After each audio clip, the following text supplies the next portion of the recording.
attention. Like he mentioned today, our plan is to go through this new repository that the developers have set up, which makes it very easy for you to spin up an instance of the full .stat suite simply by running a few easy scripts, and then start customizing it to fit your needs. You could potentially take this and kind of start moving this towards a more production system, or simply you want to have a play around with the suite and determine if it kind of fits your use case. The two links up on the screen are to the repository itself, and there's also a link to the official .stat suite documentation, which is a fantastic place to get information about a lot of the things that we're going to discuss today in more detail, because we will be moving relatively quickly. So the schedule for today, I'll be starting with a relatively brief architecture tour of the .stat suite, and specifically, I guess, the instance that we're going to be spinning up using this repository. Then I'll move on to the demonstration, where we'll actually start up the suite. I'm not planning to demonstrate the full use of .stat, but I'll be loading some structures and some data, just so that we can actually do some stuff a bit more interesting later on in the demonstration. Then I'll demonstrate how easy it is to index a data source for searching in Data Explorer using these scripts that Shelter set up.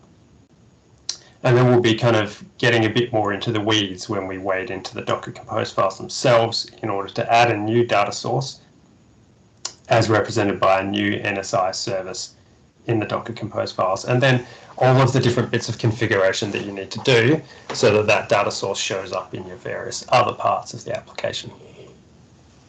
From there, we'll have a brief adventure into Keycloak, which is the identity provider that comes with .stat suite, in order to create a new user and a new group and kind of see how we can play with the authorization rules in .stat to control who has access to what.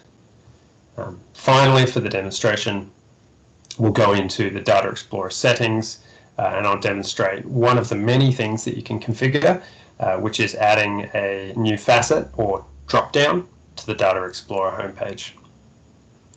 That'll end the demonstration, and then we'll kind of just have a quick discussion of a non-exhaustive list of considerations that you might have if you're planning to take this or another installation of .stat into a production stance. On the off chance that we have time, I've run through this presentation about 8 times, and I think I may have had time once. I'd like to show some extra things in the demonstration. One of them is setting up a HTTPS reverse proxy in front of the whole suite. Another is changing Keycloak from an identity provider, where it stores your usernames and passwords and you have to go in there to edit them, to an identity broker. In this case, I'd be brokering off to GitHub, but you could just as easily delegate authentication to GitLab, Facebook, Google, or in an enterprise environment, you could delegate it off to your own Active Directory servers, which means that all of your corporate accounts and corporate groups come through into .stat, which is very useful. And then the last thing, the last stretch goal, as it were, would be adding a new tenant to this deployment. So before we actually get to the diagrams for the architecture tour, I'm just going to define a few terms. So first, I'm going to explain that the .stat suite components, the ones developed by the OECD and Eurostat, are generally broken into 2 groups. And you'll hear me regularly refer to the 2 groups. So there's the JavaScript or front-end components, which are generally around displaying the data to the users, providing graphical user interfaces. And that's Data Explorer, Data Viewer, Data Lifecycle Manager, the SDMX Faceted Search Service, the Share Service, and the Configuration Service. And these are all written in JavaScript.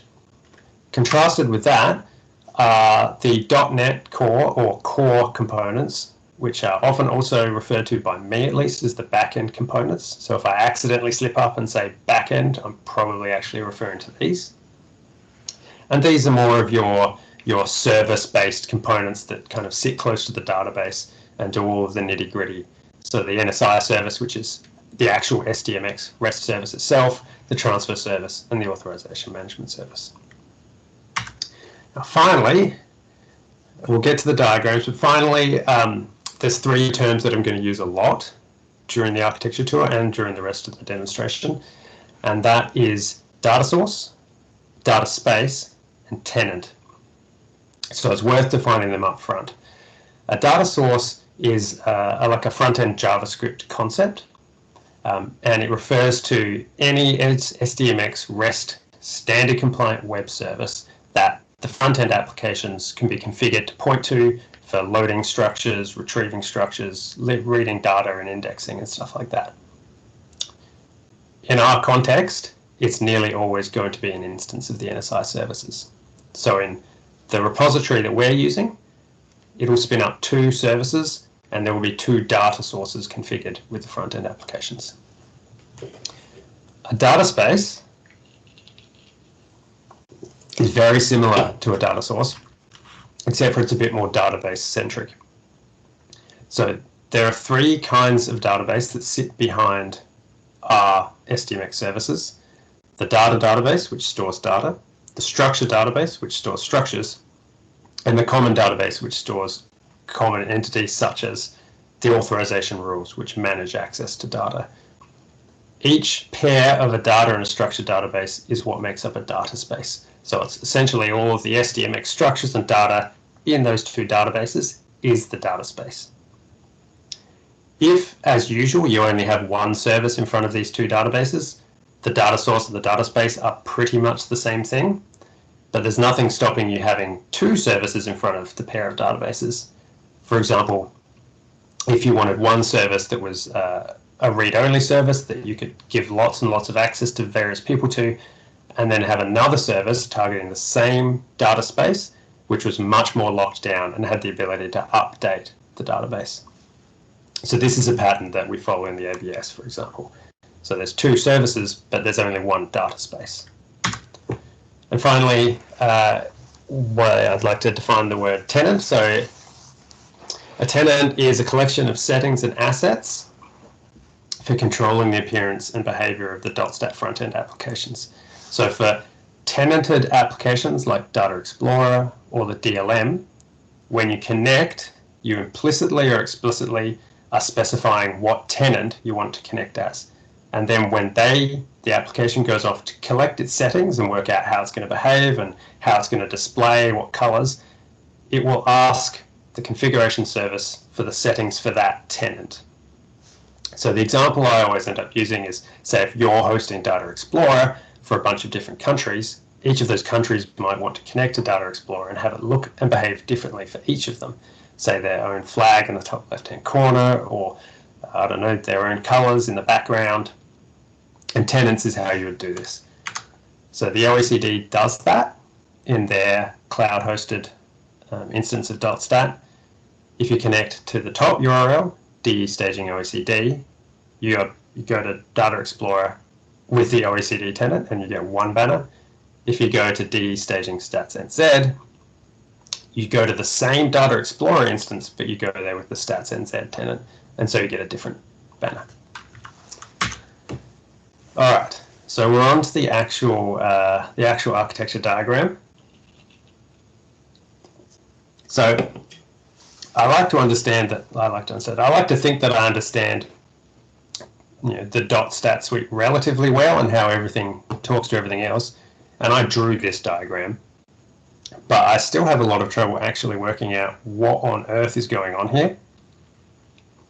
So what I've done is we're going to take a kind of lightning tour through each of the main components. And as we look at each of the components in turn, we'll go to a different version of this diagram where I've grayed out everything that isn't particularly connected to that component.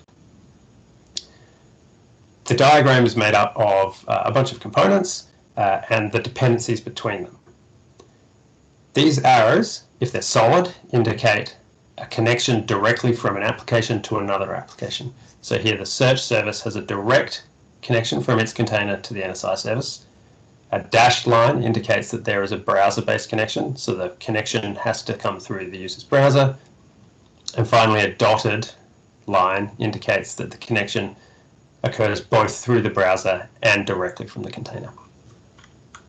All right, so the first component we're going to look at very quickly is Data Lifecycle Manager.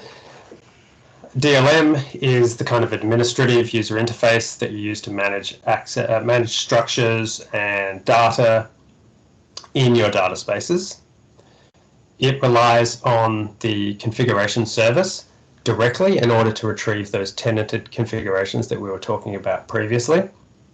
And it also relies on a connection through the browser in order to load assets like banners and logos.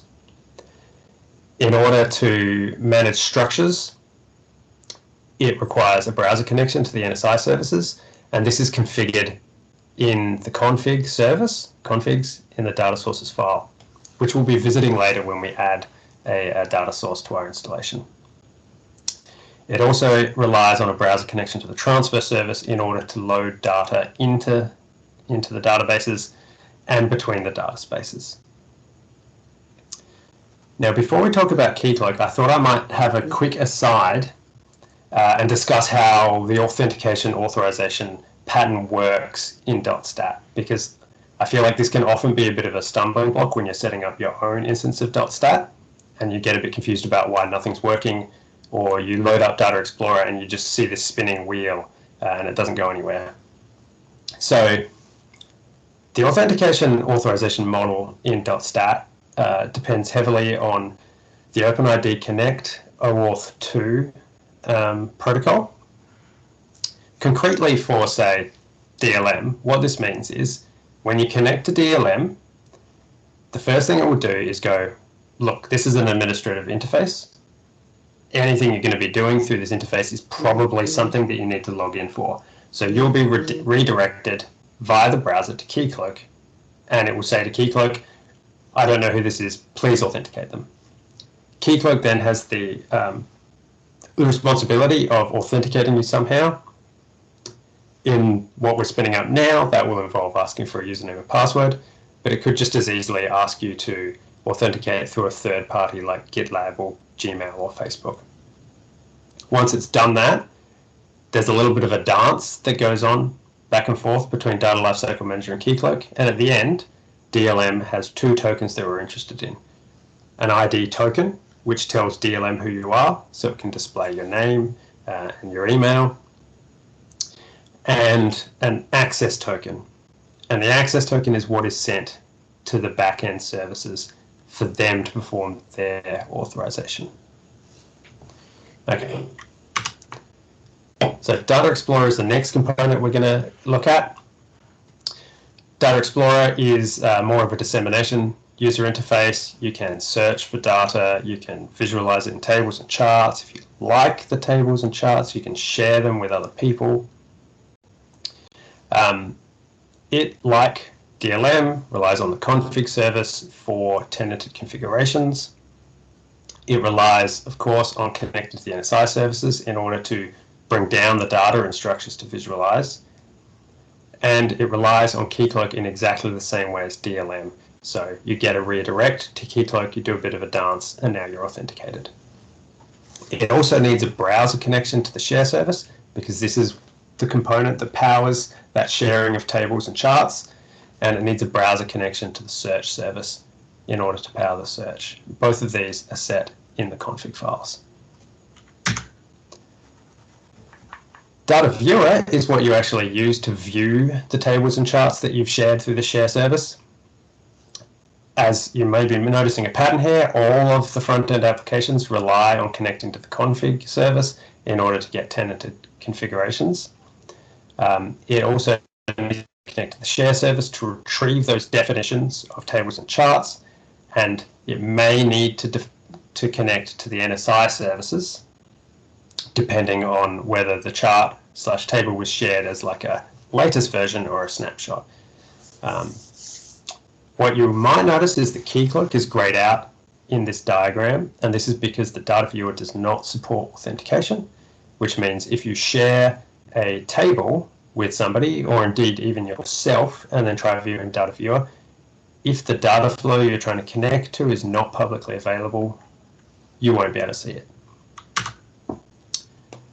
The search service is, as we said, the service that actually powers the search that happens in Data Explorer, and it delegates the actual searching and indexing to a third-party component, the Solr search engine, and stores configurations in a Redis database. Again, it relies on the config service to retrieve configurations. Unlike everything we've seen so far, the search service has a direct connection to the NSI services that it's been asked to index, and this I've found can cause a lot of problems in people trying to set up .stat, because the URLs that are used to determine how the search service connects to the NSI services are the same URLs that Data Explorer and DLM use to connect to them. So you've got the same set of URLs that needs to work from a container and from a browser. And I've seen firsthand how that can kind of lead to things not working very well sometimes. So it's just something you need to keep in mind.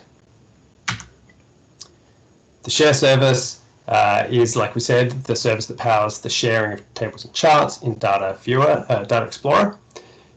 Those definitions are stored in a Redis database. In this repository, because we're keeping things simple, it's the same database that the search service uses, but there's no requirement for that to be the case. Obviously, it connects to the config service. Now we're almost towards the end of the architecture tour, and we're into the back-end services. So we're looking at the NSI services here, and you'll notice I'm saying plural because we have 2 NSI services in our deployment, representing 2 data spaces. I believe we have a design space and a release space. The implication being that you would do all of your design work in the design space, and then the release space would be what you use to disseminate. So each of these services, like we said before, will have its own database and its own structured database. Together, they will connect to one common database. The NSI services do rely on Keycloak, but this is a direct connection. When they start up, when you spin up the services, they will talk to the Keycloak server and retrieve a bunch of metadata that they use to validate the tokens, the access tokens, that they will receive from Data Explorer and Data Lifecycle Manager. The transfer service is used to load data into spaces and also to transfer data between spaces. Unlike the NSI service, the transfer service needs to connect to a bunch of different databases and structured databases. So essentially it needs to connect to those databases for every space that you want it to manage. In our case, there are 2, so we've got the transfer service connecting to 2 databases, 2 structured databases, and 1 common database where it picks up authorization rules for checking, are you allowed to do the transfer that you're trying to do. Just like the NSI service, it connects to Keycloak to retrieve metadata, but also there is a Swagger user interface, like a browser interface for transfer service, which you can use to log in and then make authenticated requests to the transfer service. And that uses this auth_authorization URL environment variable from the browser. So that becomes relevant if you have to work out which URL is for the container and which URL is for the browser. And finally, we have the authorization service. So this service manages the authorization rules that are used by .stat to check access to data, and it does that through the common database and uses Keycloak in exactly the same way as the transfer service. It's worth noting that at this stage, .stat does not check authorization against actions taken on SDMX structural metadata. This means if you can connect to the NSI service and the NSI service can update metadata, you can do absolutely whatever you want with it. And that is the reason why at the ABS we have 2 versions of the NSI service for each data space. We have one read-only one that anyone can access and one update one that is much more locked down. I don't think we'll have time to show how to do that today, but I'd be happy to show you at a later date. Oh, okay, so we've skipped through and now we're at the demonstration.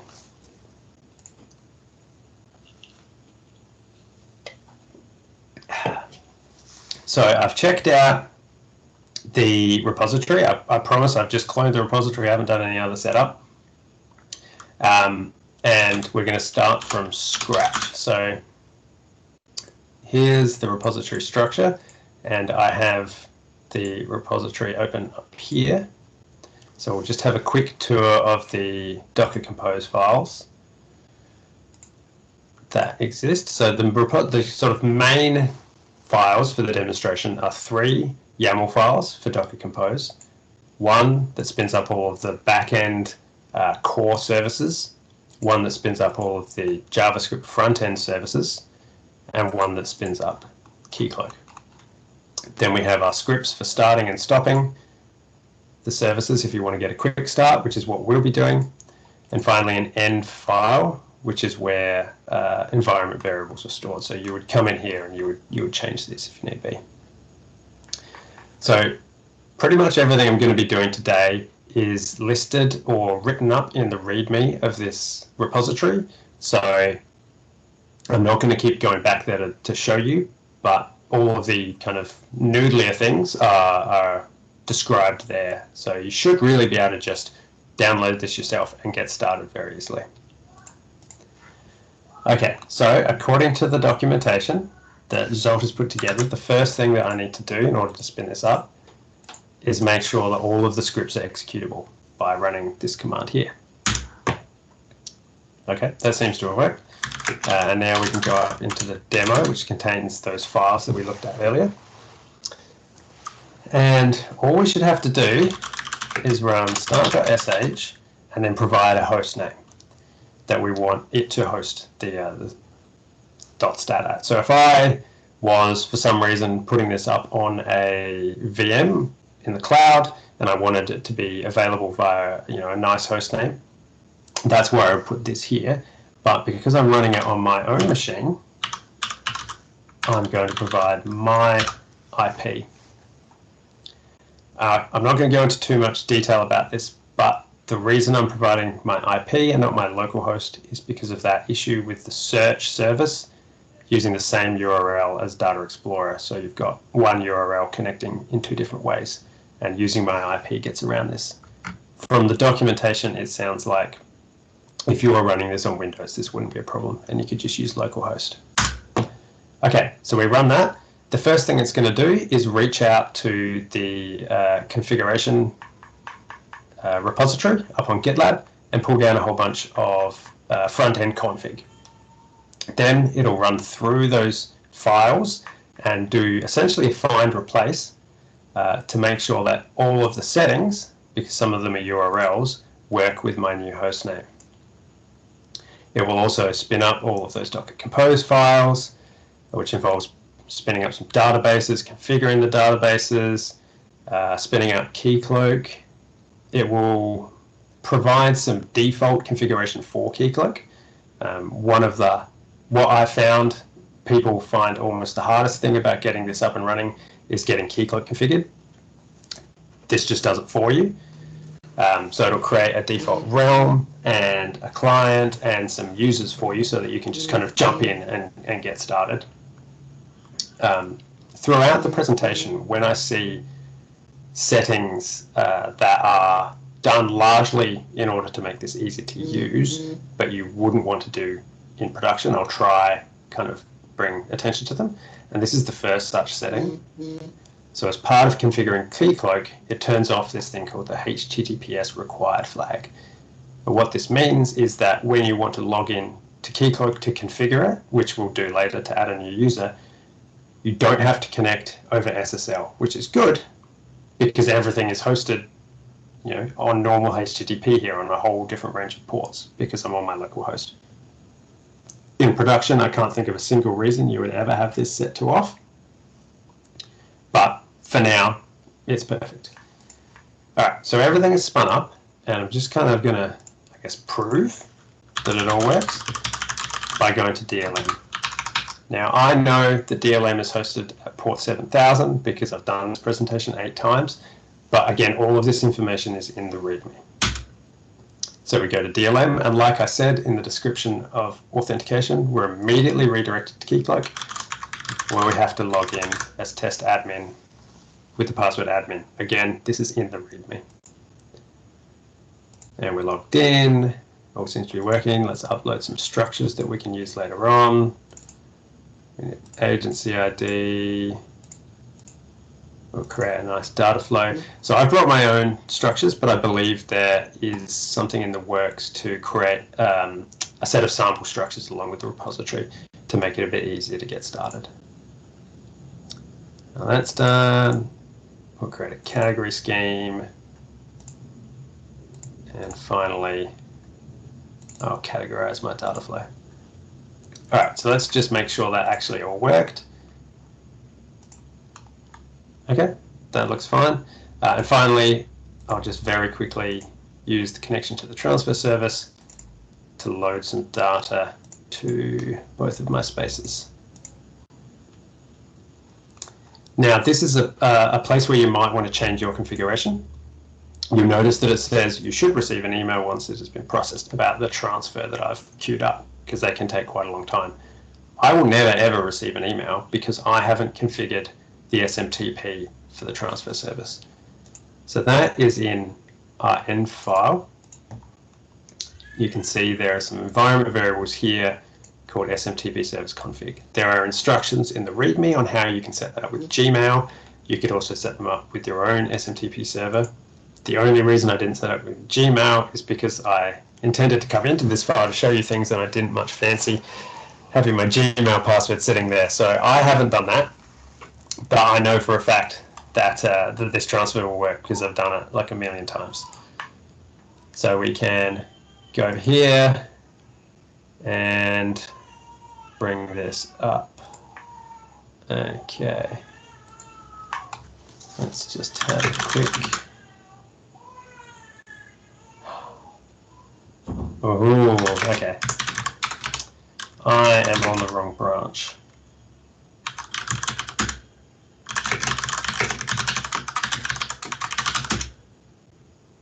Okay, so we had some teething problems earlier today, and I've not updated my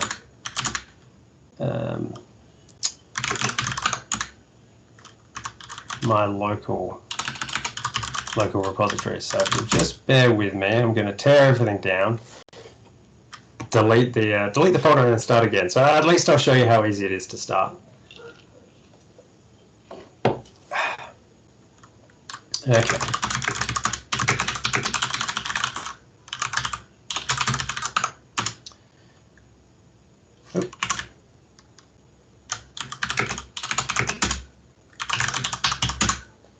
Okay, so we're going to go right from scratch.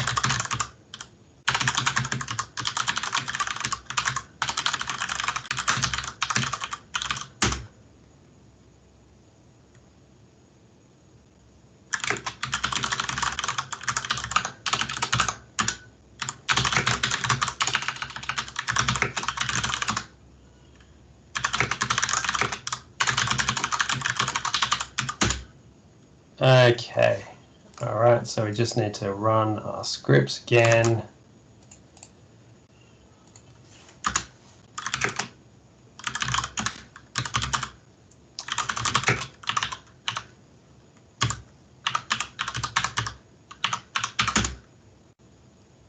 All right, and we're starting things up again.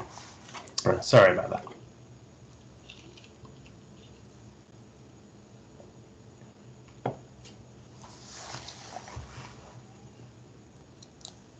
So spinning everything up again, and then I'll just need to recreate my artifacts, and we can move on with the demonstration.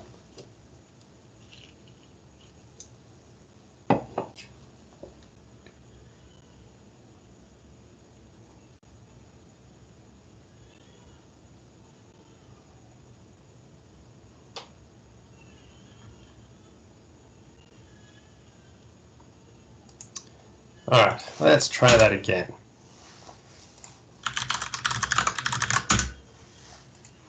All right, so luckily I didn't destroy my databases, so I can check to see. Excellent, that works. And as you can see, there's actually text here now. So previously the problem was we were actually pulling down the wrong version of the configuration service. So we ended up with a whole bunch of ridiculous text. So this is just to prove that the data did load, or did it? Let's have a look. Let's open that up.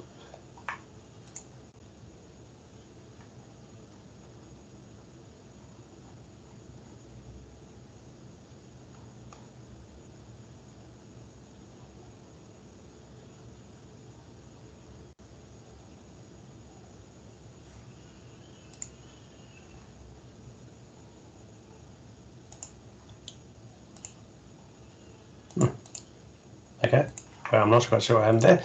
I think we're just going to ignore that and go on with the demonstration. So the next part of the demonstration is to go to Data Explorer and just show that the search does not currently work. So there's no facets down here. If I search for air, nothing shows up. And that's because in order to actually view, search for things in Data Explorer, you need them to be indexed. And in order for them to be indexed, they need to be categorized. And the search service needs to know what category scheme it's supposed to be indexing.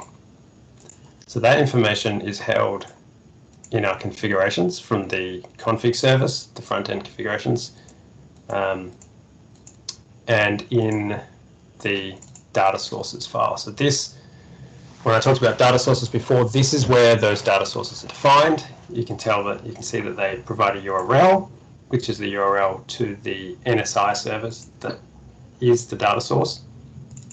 And you can see here, there's the index property, and that tells the search service that it should try index this data source. The queries property will contain a series of references to category schemes. And the way the indexing actually works is that the search service will reach out, grab that category scheme, and grab every data flow that is categorized by that scheme. So I don't actually have a category scheme called this. So I'm going to alter that, and then I'm going to restart the search service so that it picks up that change. And whilst we're waiting for that to happen, I'm going to make the first change to the startup script that you're almost certainly going to want to make too. There's two lines here, rmrf config, and this one here, which if we were to run start again, would delete all of our configuration and then re-download it from the internet and reconfigure it for our host name. And since we've just been changing the configuration, the last thing I want to do is have that happen. So once the search service is back up, we need to actually tell it to index. There's a call you make to the service to say, please go and index the data sources. Zolt's made it very easy to do that using a call to a script, which is again in the README. And this is something that you could automate to perhaps happen in part of a cron job to occur on a regular, like a regular time period. So we just need to run that, and we can see that we get loading ID because it's an asynchronous process. And then Zolt script, very helpfully, will also give us the results. Now, before we have a look and see what happened, I just want to show you that script so you can see how you might better do it yourself. So the script makes a post call to the search service and then gets the results here. You'll notice that there is an API key attached by default, and how it's set up here, that is simply the word secret. So if you're going to production, I would strongly recommend that you change that using the environment variable API key to something slightly harder to guess than secret. Okay, so if we come back to localhost, we can now see that we have drop-downs, and we can search. We may or may not be able to see data. There we go. All right, I think there were some network issues that were causing problems before. But so that, it's searchable now. The drawback, of course, is that you need to run this every time you want this to index new data flows. You can also make calls that will index specific data flows. So inside the ABS, when a data flow is created, a call is automatically made to the search service so that it is automatically indexed. And the same goes for when it's deleted, it's automatically removed from the index. Okay, so now that we're sort of more back on track, we're going to get into the weeds and say you want another data space. You're not happy with the 2 data spaces that came with the installation. You want a 3rd one. So creating a new data space is relatively easy. The first thing we're going to do is stop everything because I'll need to add some more containers. Whilst that's stopping, we can go into the Docker Compose file for the .NET. So before we talked about data spaces, and really the data space is represented by 2 databases, a data database and a structured database. So obviously we need to add another one of each of those. So if we come down to this part of the YAML file, we see these dbup struct design, dbup data design containers. These are containers that will run when we bring it up and then kill themselves. And what they do is run a console application that connects to the actual database server and then ensures that a particular database exists, and if it does exist, that it is up to date with the current version of the schema. So in this case, this one is set up to create our struct database, and this one is set up to create our data database. So all we have to do is a bit of copy paste and some renaming. So I'm going to make this space very slightly more secure than the other one, so I'm calling it lockdown. And we'll do that, and we're just going to, this is simple as find, replace, release with lockdown. And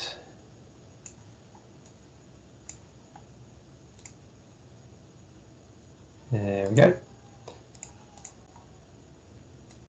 And we'll change that to, so now we have dbup containers for our 2 new databases, and they're going to create the databases using these environment variables, which are at the moment not defined in the .env file. So after I've done all of the stuff in here, I can't forget to go back to the .env file and define these variables. Now that we've got a database, or 2 databases for our space, the next thing is to create an NSI service for it. And again, we can take an existing one and copy paste it and then alter it, to suit our own needs. So we'll call it lockdown again. It will need a different port to be hosted on, which again, that's defined in the .env file. I could just put it here. It's really up to you when you're changing this. And what we're going to do is change some of these settings here, which is the auth settings. So as I'm changing them, I think I'll go through quickly and just give a brief description of them, because again, this is something that can be done wrong and be very confusing when it's done wrong. So obviously, Auth Enabled is whether or not we have it enabled at all. If this is set to false, then all tokens are ignored, and anyone connecting to the service is considered to be anonymous. The authority is that URL that the NSI service used to connect to Keycloak and retrieve some metadata. That metadata includes things like public keys that it can use to validate the token, and also some information about what it expects to see in the token in order to consider it valid.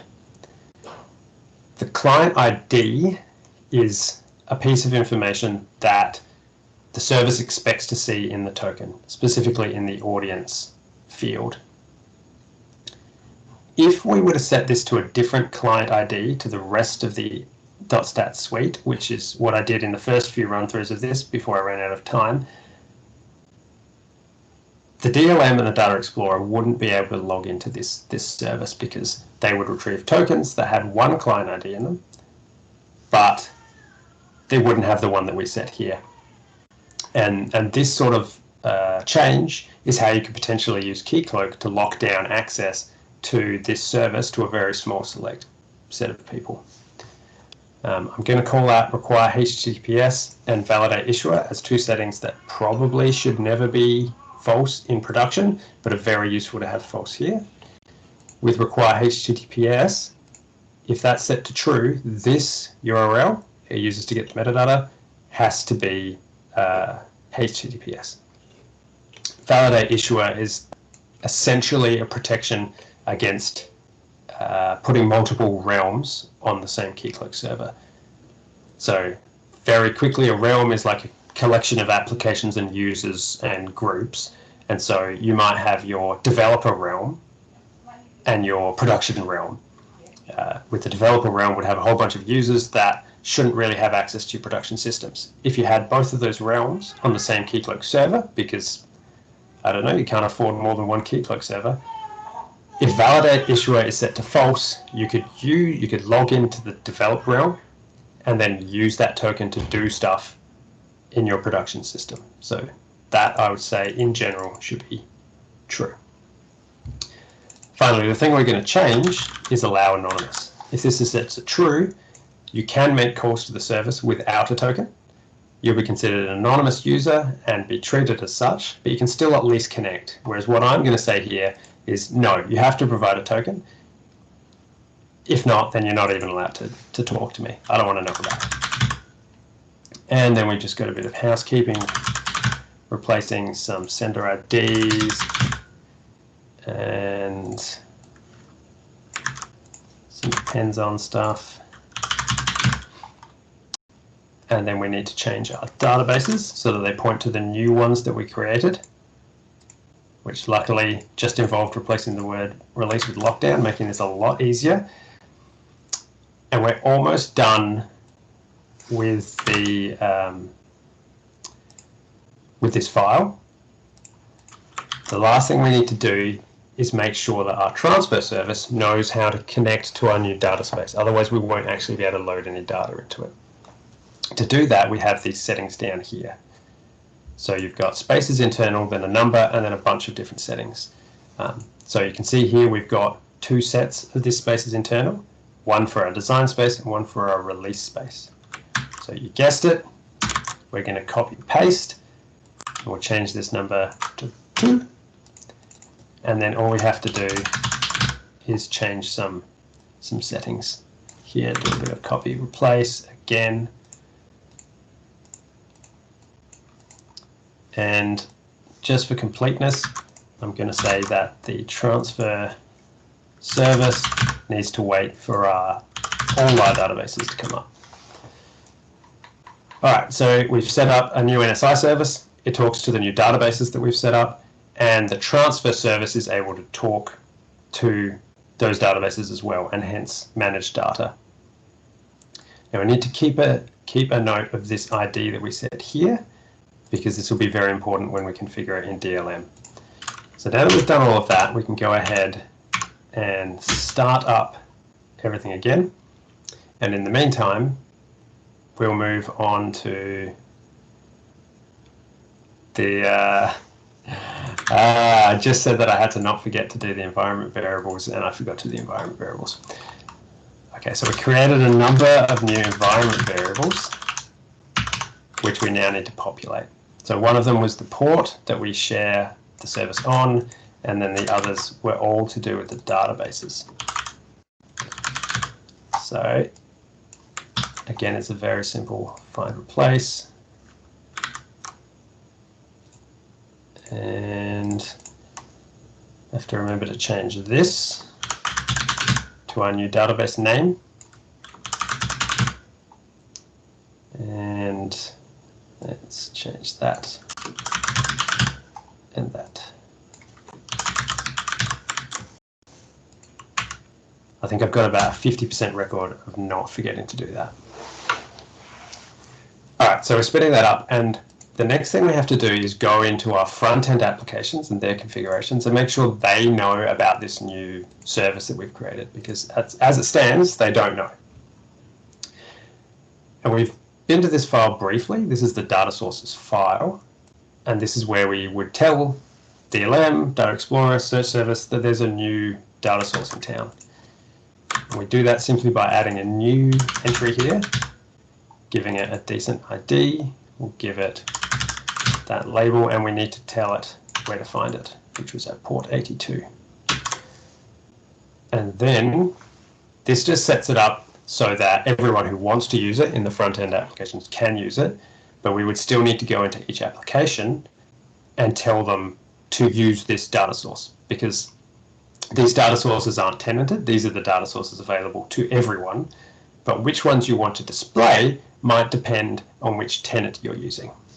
So we're now going to move into the tenanted parts of the configuration. So the way the configs work is there's the configs folder, then there is some number of top-level folders, a data sources file, and a tenants file. Each of these top-level folders is the ID of one of the tenants. In our case, because it's mono-tenanted, there's one tenant, the default tenant. If you expand that, you'll then see a series of folders which each represent one of the applications there are settings for. In our case, we're going to be adding our data source to DLM. So we expand that, and then there's a settings file. This is where the tenanted configurations are stored. So we can tell our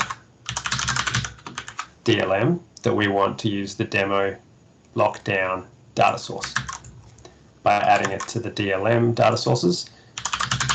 Now, this ID needs to match the ID we used in the transfer service, because when we try upload data, it will be passed to the service and say, load the data to this data space. So if they don't match, you'll get an error. We have a bit of branding we can apply. So I'll make the text on the label black, make it a garish green, and we'll give it a nice label. And now, if we come to Data Lifecycle Manager, we'll need to log in again because I turned everything off. We now have a new data space. And we can quickly upload some structures to it. Don't do anything too exciting, I'll just show that we can. Yep. We'll add that. Oh. So what this means is that I have set the databases to be the same. So struct DB, looked at data DB. So that's correct. I would say if we go back to .NET file, lockdown.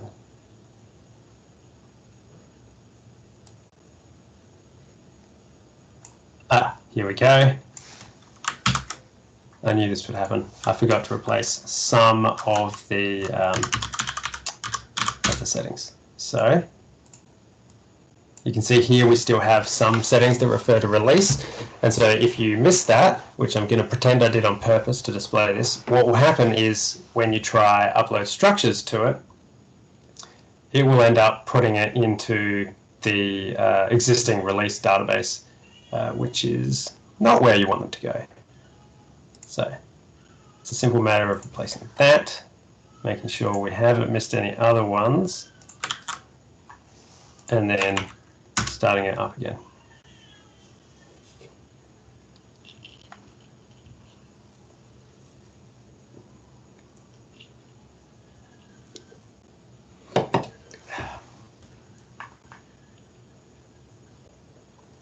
And waiting for it to start up again.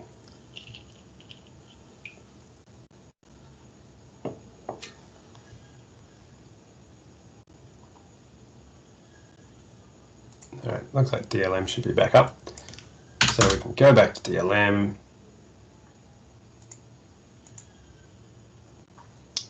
And wait for Keycloak to start up. I think that's probably the one that takes the longest to spin up. Okay, so we've got the key cloak, get redirected back, and we can now successfully upload that, and then we can push some data up into our new space.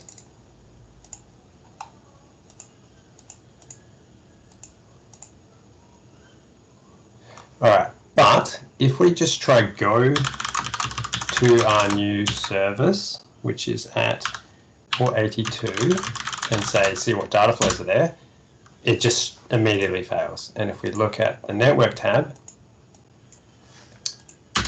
the reason is a 401, and that is because I've told it that you need to provide a token when you connect, and if not, you get rejected. So this is kind of one step towards making the NSI service a little bit more locked down and secure.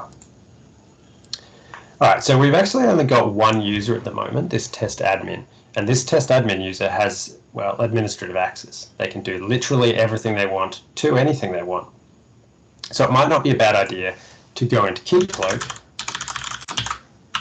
which is here, and think about creating a new user.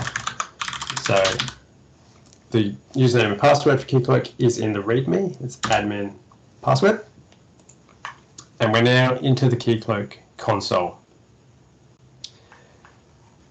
Okay, so what we want is a group that represents people who are allowed to read data but not load data.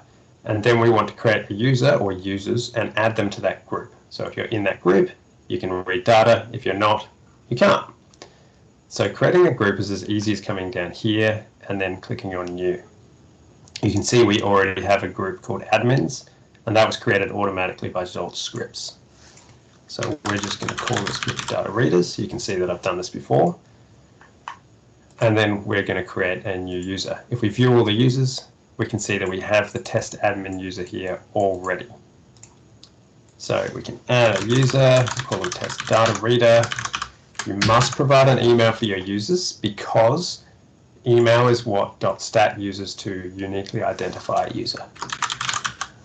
I will say that my email is verified because in this Docker Compose repo setup, we haven't configured Keycloak to be able to send and receive emails.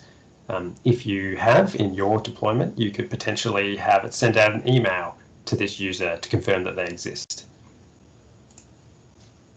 And then we'll need to create credentials. Again, if you've set it up to be able to do full email stuff, you could send a reset password email.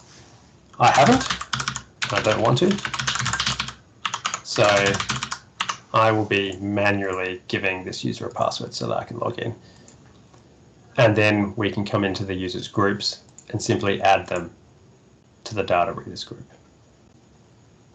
Whilst we're in Keycloak, I will draw your attention quickly to another one of those settings, which is fine for this kind of localhost situation, but is potentially quite dangerous in production.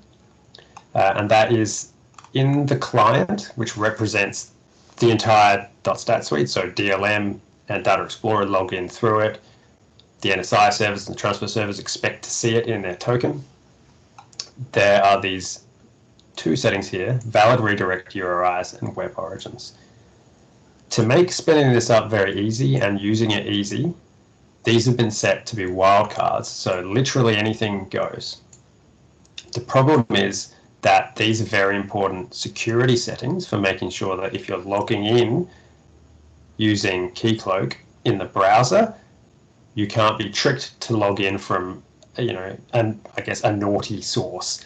So these URIs should be as specific as possible to the applications that you want to let log in. And the same thing goes for the web origins. And I can go into more detail on that later if people want. All right, so we're almost there with our data reader, and we're going to open up, looks like I've already opened up, a private browsing window so that we can log in to Data Explorer as this person.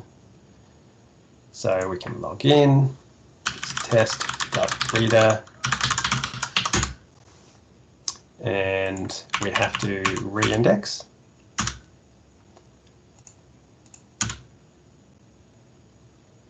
All right, so now we can see our drop downs. And if we go here and try view some data now, it shouldn't let us. And that's because we're missing a step. Although we have a group called data readers, and it kind of sounds like that group should be able to read data, we haven't set up an authorization rule in .stat to allow that to happen. So we're going to have to go to the Authorization Management Service. So this is the Swagger UI, like an auto-generated user interface for the Authorization Management Service. That at this stage is how you manage the authorization rules within .stat. So we're going to log in, and that will redirect us to Keycloak. It looks like I didn't have to log in, but that's because I already have a login to Keycloak, so I just got automatically logged in. And we can view some authorization rules. So these are the rules that make it all happen. You can see we've got one here. There are a bunch of properties on the rules. The first of any interest is user mask, which will either refer to an email, hence identifying an individual user, or a group, identifying a group of users. Whether it's an email or group is kind of set with this isGroup property next. Next we have 5 scoping properties, and these change which entities the rule applies to. So you have data space, which in our case we could choose between demo lockdown, demo release, and demo design. And this is another reason it's very important to be consistent with the IDs you use across the various services, because say if the NSI service has the wrong data space ID set up in its settings, if we come up here to our new service, it has a ID. If it has the wrong ID, it might apply the wrong authorization rules when checking access to data. So this is the data space, and it can be wildcarded with star to be all data spaces. Artifact type is an integer that represents an SDMX artifact type, and you can come down here to get the full list of those. You can say 4 is data provider, 3 is data provider scheme, etc. Then there's 3 properties that should be pretty familiar to everyone: agency ID, ID, and version, which can be used to uniquely identify a maintainable structure. Again, you can wildcard these with stars. And finally, we have the actual permission that's applied. So these 5 settings here say what the rules apply to. These 2 say who the rule is applied to, and then this is what the actual rule is. And this is a bitwise flag, which means essentially it's an integer. And if you add together the number that represents 2 rules, you get a new rule, which is like the sum of those 2 rules. So if we come down to our list of permission types, so this will just list out all those numbers. You can see 1 is can read structural metadata, so that means you can download structures, and 2 is can read data. So if we add together 1 and 2 to get 3, we have somebody who can read structural metadata and read data, which is exactly what we want for our new rule. So we're going to create a new rule. And we don't have the ID here because we're not changing an existing one. The group is data readers. It is a group. I'm going to make it for all spaces, all artifact types by setting that to 0. I will make it only for the OECD, but all of their IDs and versions, and permission is 3. So we can run that. We get a 200 back, and now if we come back here and try to view this again, we actually see some data. All right, we're running short on time, I think, because I don't want to eat too much into question time. So we'll probably just round out the originally intended demonstration by adding a new facet to the Data Explorer homepage. So if we go to the homepage, you can see we have one drop-down facet, data source. But I added a category scheme that I'd really like to see here. And it's really easy to do that. We need to go into the configs again, default, because there's one tenant, Data Explorer, because that's what we're changing the settings for. And then we come down to the search property and the home facet IDs property. And all we have to do is add the name of our facet that we want to add. Now you need to add the name in every language that you want the facet to appear in. And that'll make a bit more sense when we go back to Data Explorer. Incidentally, this and just a ton of other configuration settings are described in the official documentation in .stat DE configuration and .stat DE customization. So pretty much anything you can imagine to change is in here. All right, so if we reload this, we now have another drop down here. And so because DE is multilingual, we can change to a different language and the messages will change. But if we change to a language that our category scheme doesn't have a translation for, it vanishes. And that's because it's not in the list in Spanish. And don't ask me why the French for normal.stat tree is normal.stat tree, because I don't know. All right, well, that concludes the presentation that we have time for. The last thing I'd like to do is talk about a kind of a non-exhaustive list of things that you might want to consider if you are trying to take this example Docker Compose set of files and move it towards production, or even just taking any .stat instance towards production, whether it be on Kubernetes or Amazon ECS or bare metal. And I'm going to put in a disclaimer here. This is all just general advice. Obviously, you would need to consult with your own IT security people and your own technical infrastructure people to see what requirements you have.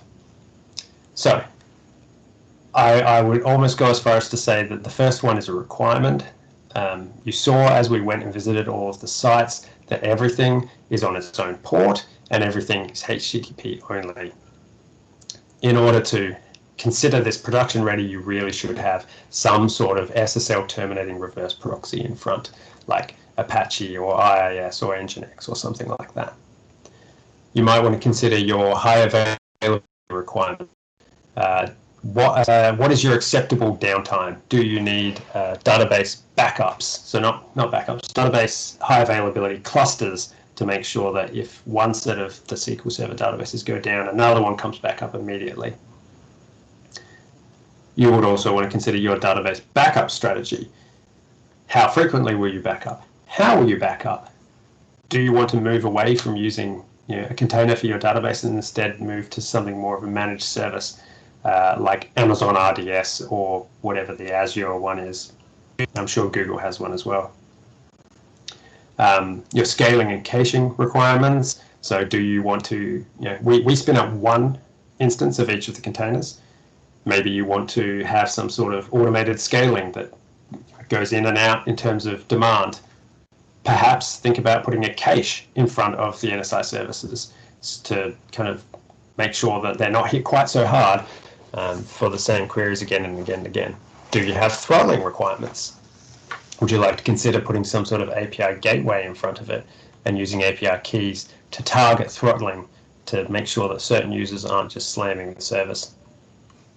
Then you probably want to consider server hardening, things like web application firewalls, header size limits, all of the usual IT security things. Logging and monitoring. Do you have requirements for where the logs end up? At the moment in the Docker Compose that we've set up, they just end up in a folder inside the repo, which is fine. But do you need them to be eaten up by like an elk deployment or log inside or some sort of centralized thing? Do you need monitoring for downtime? Do you need monitoring for incursion attempts? what are your authorization requirements? I know that some organizations are pretty happy for all of their internal staff to be able to do anything in .stat, whereas others like ABS has very strict requirements about who is allowed to do what and to what data. And then finally, in this non-exhaustive list, what kind of upgrade plan do you have? Will you just be pulling in the latest releases of the containers as soon as they happen? Do you need to worry about downtime then? Do you have maybe a dev, test, and prod version so that you can slowly push the new releases through those environments and make sure that nothing is broken? And that's all I had for the production considerations. Thank you, Jonathan. I'm going to throw it back to you now.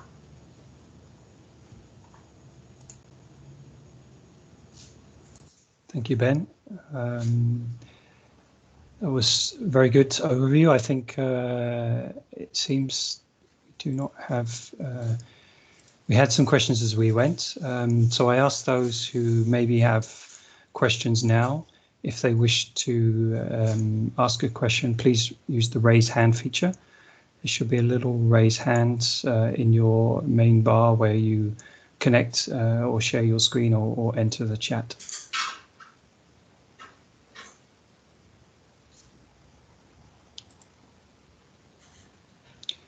Maybe just one clarification point while we wait for that to happen. Ben mentioned how structural authorizations are not fully supported today, and at the ABS at least, and other organizations, they have implemented 2 NSI web services per space, one read-only and one secured version to avoid users being able to do anything on structures. In fact, this is part of a development that's ongoing at the moment, and this is related to the NSI plugin and the NSI's web service, and this will be this is expected to be resolved around October time. So this workaround will no longer have to be put in place. Yes, thanks, Jonathan.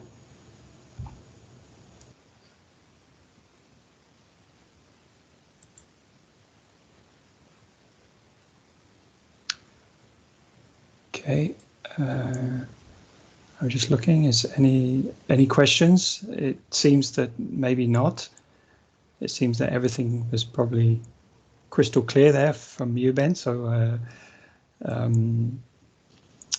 we have a question.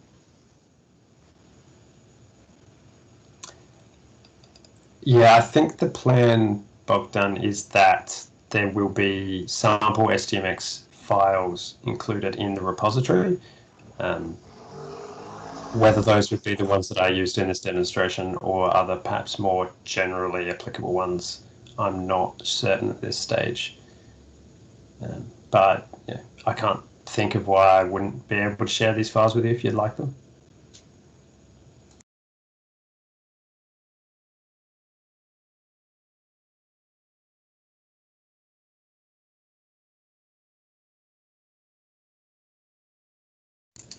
And actually, I would like to flag the issue I had where everything fell over in a screaming heap in the middle is a good warning for in your own Docker Compose or Kubernetes deployments, using the release tags to specify which versions of the containers that you want, so that you don't accidentally upgrade to a newer version than you want, which is, I believe, what happened to me there.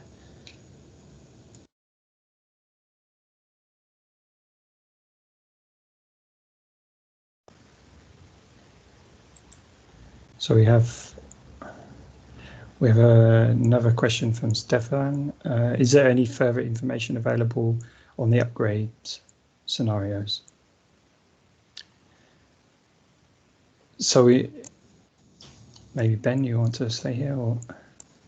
I'm not sure if I fully understand the question. Is that from the OECD side or what you would be doing, Stefan? Stefan, don't hesitate to unmute and explain. Yeah, if you just want to ask. All right. Hi, guys. So my question is, for those, if one would host it outside of the OECD, how could it be done related to those upgrades? Or is it a problem that would be fully solved outside of the OECD, and the idea would be that one builds up his own flows, or yeah?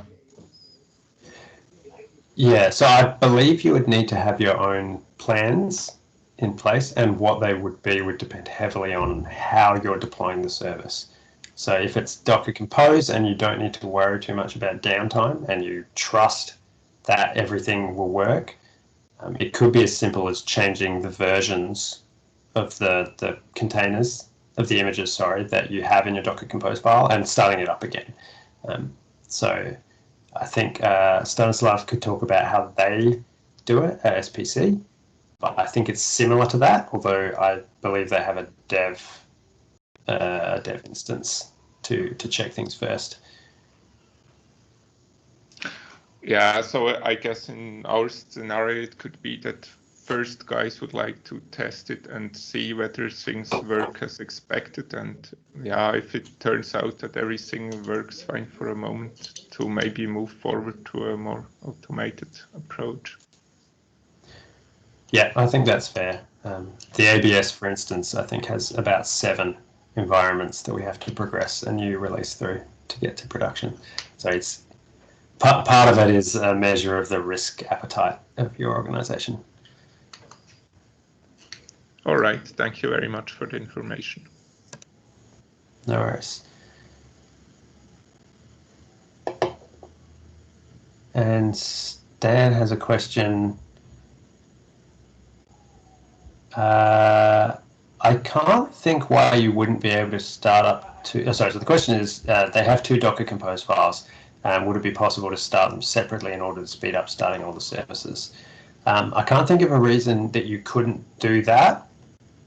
The exception being that some of the services will reach out to each other on startup. So you could have a problem if your Keycloak instance is not there when, say, the NSI or the transfer service start up. That's the only reason I can think of off the top of my head that you'd have problems, assuming your databases are in the same Docker Compose as their dependencies.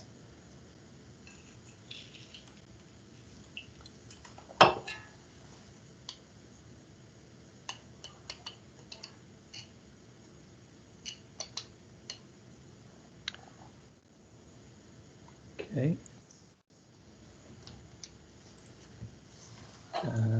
Any more questions from any of the participants?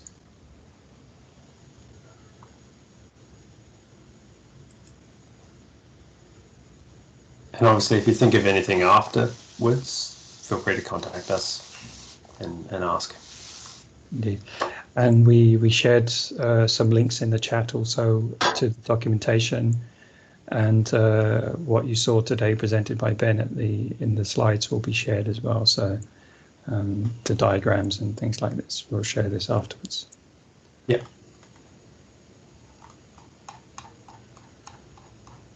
Okay.